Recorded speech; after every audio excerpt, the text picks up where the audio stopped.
Hello दोस्तों, कैसे हो? आपका स्वागत है त्रिपान स्टडी सेंटर में। आज जो आपके समक्ष प्रस्तुत करने जा रहा हूं वो काफ़ी महत्वपूर्ण है। जो बच्चे कंपटीशन की तैयारी कर रहे हैं उनके लिए काफ़ी महत्वपूर्ण रहेगा। इसमें एमसीक्यू के अंतर्गत आपके समक्ष क्वेश्चन रहेगा जो हर एक एग्ज़ाम के लिए महत्वपूर्ण रहेगा। चाहे आप एसएससी के एग्ज़ाम दे रहे हो, चाहे यूपीएससी के एग्ज़ाम दे रहे हो, तो काफ़ी महत्व रखेगा। चलिए देखते हैं हमारा आज जो है एमसीक्यू क्या कहता है कि जब लोग विद्रोह करते हैं 1857 और उसके बाद। क्वेश्चन क्या आया है कि 1824 में जब सिपाहियों को कंपनी के लिए लड़ने के लिए समुद्र मार्ग से बर्मा जाने के लिए कहा गया तो उन्होंने आदेश का पालन करने से इनकार कर दिया। आखिर क्यों?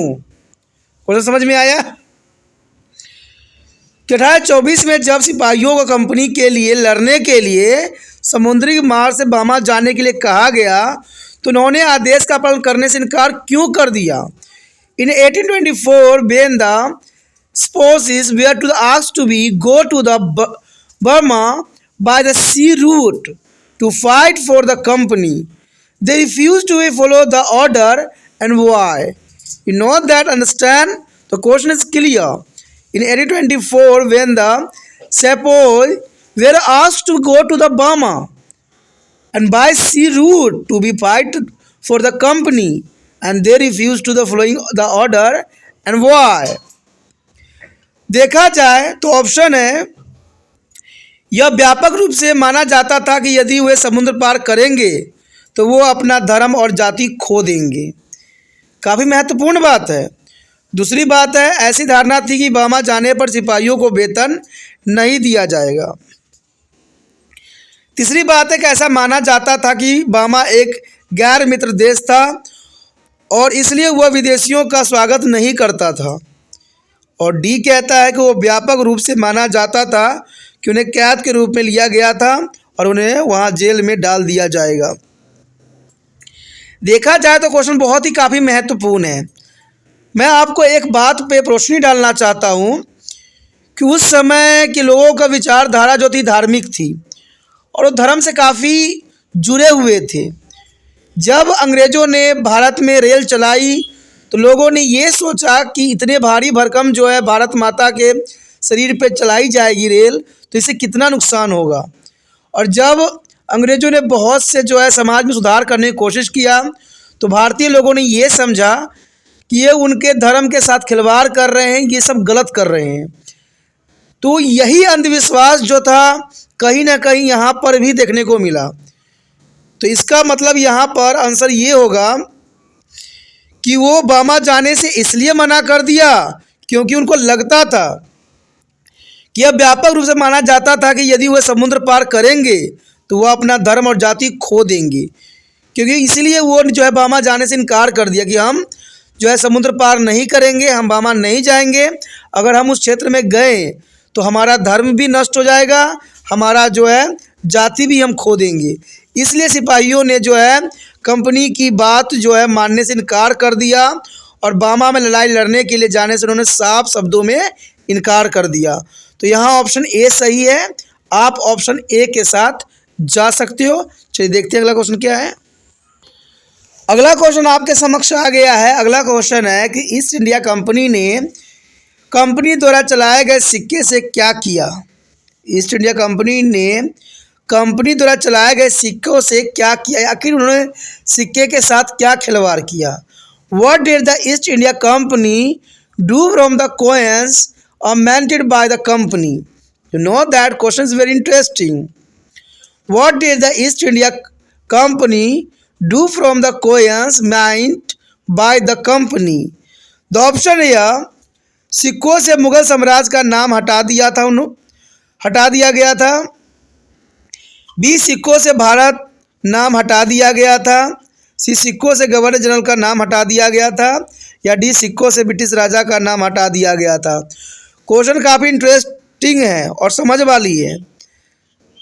ईस्ट इंडिया कंपनी ने जो कंपनी द्वारा सिक्के चलाए गए थे उन्होंने ये साफ शब्दों में कर दिया था, the name of the Mughal empire was remove from the coins. Mean सिक्कों से मुगल साम्राज्य का नाम हटा दिया था। तो ऑप्शन ए आपका सही है। सिक्कों से मुगल सम्राट का नाम हटा दिया था। The name of the Mughal empire was remove from the कोयम्स। चलिए देखते हैं अगला क्वेश्चन क्या है। अगला क्वेश्चन आपके स्क्रीन पे आ गया है। देखिए क्वेश्चन है, माझो प्रवास पुस्तक किसने लिखी थी? The question is very interesting. Who wrote the book माझो प्रवास? हु रोट द बुक माझो प्रवास? ऑप्शन ए कहता है लालू बख्शी ने लिखा था। बी कहता है बैजवाई शिंदे ने लिखा था। सी कहता है विष्णु भट्ट गोडसे ने लिखा था। या डी कहता है मोरोपंत तांबे ने लिखा था। तो काफ़ी महत्वपूर्ण यहाँ पर क्वेश्चन है कि माझो प्रवास पुस्तक किसने लिखी थी? माझो प्रवास बुक रिटन बाय। तो देखा जाए तो ये अगर हम आंसर की नज़र करें तो आंसर है विष्णु भट्ट गोडसे। विष्णु भट्ट गोडसे यानी ऑप्शन सी, विष्णु भट्ट गोडसे जो है ऑप्शन सी आपका सही है। माझो प्रवास पुस्तक जो है विष्णु भट्ट गोडसे के द्वारा लिखी गई थी और ये काफ़ी महत्वपूर्ण पुस्तक थी। इसमें सारी बातों को उन्होंने जो है जो अंग्रेज़ों के खिलाफ उन्होंने लिखी थी, जो काफ़ी महत्वता को दर्शाता है। चलिए देखते हैं अगला क्वेश्चन क्या है। अगला क्वेश्चन जो आपके समक्ष आया है, क्वेश्चन है, पेशवा बाजीराव द्वितीय के दत्तक पुत्र नाना साहब ने किस विद्रोह का नेतृत्व किया? देखिए दोस्तों, यहाँ पर दत्तक पुत्र लिखा गया है। दत्तक पुत्र का ये अर्थ होता है जिसको हम गोद लेते हैं। तो यहाँ पर देखा जाए पेशवा बाजीराव द्वितीय के जो नाना साहब पुत्र थे वो उनके अपने पुत्र नहीं थे, उन्होंने गोद लिया हुआ पुत्र था। ठीक है, तो ये बात यहाँ पर समझने वाली है। लेकिन बात यहाँ पर क्वेश्चन में ये पूछा गया है कि पेशवा बाजीराव द्वितीय के दत्तक पुत्र नाना साहब ने किस विद्रोह का नेतृत्व किया? यानी क्वेश्चन साफ शब्दों में बोलूँ तो नाना साहब ने किस क्षेत्र में जो है विरोध का नियंत्रण किया था? तो क्वेश्चन है यार, which is a revolt is a lead by the नाना साहब the adopted son of Peshwa Bajirao second? You know that question is very interesting. Which revolt is a lead by the Nana Sahab, the adopted son of Peshwa Bajirao II? Option की तरफ अगर हम नज़र करें तो कानपुर का विद्रोह का नेतृत्व किया था, या बी अवध का, या सी जगदीशपुर का, या विठुर का। तो काफ़ी महत्वपूर्ण क्वेश्चन है और देखा जाए तो आंसर है कि बाजीराव पेशवा के सेकेंड के जो पुत्र थे नाना साहब ने कानपुर के विद्रोह का नेतृत्व किया था। तो कानपुर काफ़ी महत्वपूर्ण जगह था जहां से नाना साहब ने सारे विद्रोह का जो है नियंत्रण किया था। तो इसका मतलब आपका ऑप्शन ए सही है।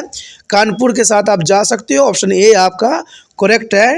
नाना साहब ने कानपुर के विद्रोह का जो है नेतृत्व किया था। चलिए देखते हैं अगला क्वेश्चन क्या है। अगला क्वेश्चन आपके स्क्रीन पे आ गया है। क्वेश्चन है, नाना साहब के उस योग्य सेनापति के नाम बताइए जिसने कानपुर में विद्रोह का नेतृत्व किया। देखिए नाना साहब के, अब नाना साहब के उस योग्य सेनापति का आपको नाम बताना है जिसने कानपुर में विद्रोह का नेतृत्व किया। नाना साहब विद्रोह के महत्वपूर्ण व्यक्ति थे, लेकिन ये विद्रोह जो था किसी के हाथ में कंट्रोल था। तो वो कौन थे जिसके हाथ में कानपुर का विद्रोह जो था कंट्रोल में था?